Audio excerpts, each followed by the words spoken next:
ಬೆಂಗಳೂರಲ್ಲಿ ಮಿತಿ ಮೀರ್ತಾ ಇದೆ ಬೈಕ್ ವೇಲಿಂಗ್ ಪುಂಡರ ಹಾವಳಿ. ವಿದ್ಯಾರಣ್ಯಪುರ ಪೊಲೀಸ್ ಠಾಣಾ ವ್ಯಾಪ್ತಿಯಲ್ಲಿ ಯುವಕ ಹುಚ್ಚಾಟ ಮೆರೆದಿದ್ದಾನೆ. ಮನಸ್ಸೋ ಇಚ್ಛೆ ಬೈಕ್ ಸ್ಟಂಟ್ ಮಾಡ್ತಾ ಇದ್ದಾನೆ ಯುವಕ. ರೋಡಲ್ಲಿ ನಾನ್ಸೆನ್ಸ್ ವಿಡಿಯೋ ಮಾಡಿ ಇನ್ಸ್ಟಾದಲ್ಲಿ ಅಪ್ಲೋಡ್ ಮಾಡ್ತಾ ಇದ್ದಾರೆ. ಸಂಚಾರಿ ನಿಯಮಗಳನ್ನ ಗಾಳಿಗೆ ತೂರಿ ಬೈಕ್ ವೀಲಿಂಗ್ ಮಾಡ್ತಾ ಇದ್ದಾರೆ ಯುವಕರು.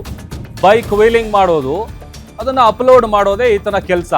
ಈತನ ವಿರುದ್ಧ ಕ್ರಮಕ್ಕೆ ಸಾರ್ವಜನಿಕರು ಆಗ್ರಹಿಸ್ತಾ ಇದ್ದಾರೆ.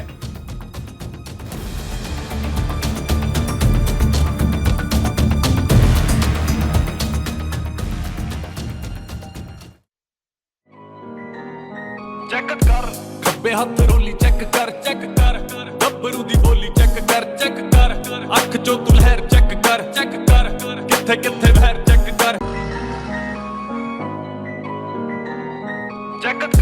खब्बे हथ रोली चेक कर गब्बरू दी बोली चेक कर अख चो तू लहर चेक कर.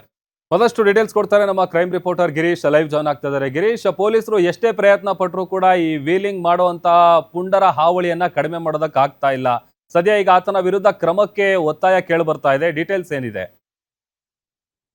ಪ್ರಭು, ಈ ಒಂದು ಘಟನೆ ಆಗಿರೋದು ವಿದ್ಯಾರಣ್ಯಪುರಂನ MS ಪಾಳ್ಯದಲ್ಲಿ. ಅಷ್ಟಕ್ಕೂ ಈ ರೀತಿಯ ಹುಡುಗರಿಗೆ ಏನು ಕೆಲಸ ಇಲ್ಲ ಅಂತ ಕಾಣಿಸುತ್ತೆ. ದಿನ ಬೆಳಗಾಯ್ತು ಅಂತ ಅಂದ್ರೆ ತಮ್ಮ ಬಳಿ ಇರುವ ಒಂದು ಹಳೆ ಮೋಟರ್ ಸೈಕಲ್ ನ ತೆಗೆದುಕೊಂಡು ಖಾಲಿ ರಸ್ತೆ ಎಲ್ಲಿದೆ ಅದನ್ನು ಹುಡುಕೊಂಡು ಹೋಗಿ ಈ ರೀತಿಯ ಕೆಲವೊಂದು ಬೇಕಾಬಿಟ್ಟಿಯಾದಂತಹ ಬೈಕ್ ಸ್ಟಂಟ್ ಅನ್ನ ಮಾಡ್ತಾರೆ. ಅದರಲ್ಲಿ ಅತಿ ಪ್ರಮುಖವಾಗಿ ಸಂಚಾರಿ ನಿಯಮಗಳನ್ನ ಗಾಳಿಗೆ ತೂರ್ತಾರೆ.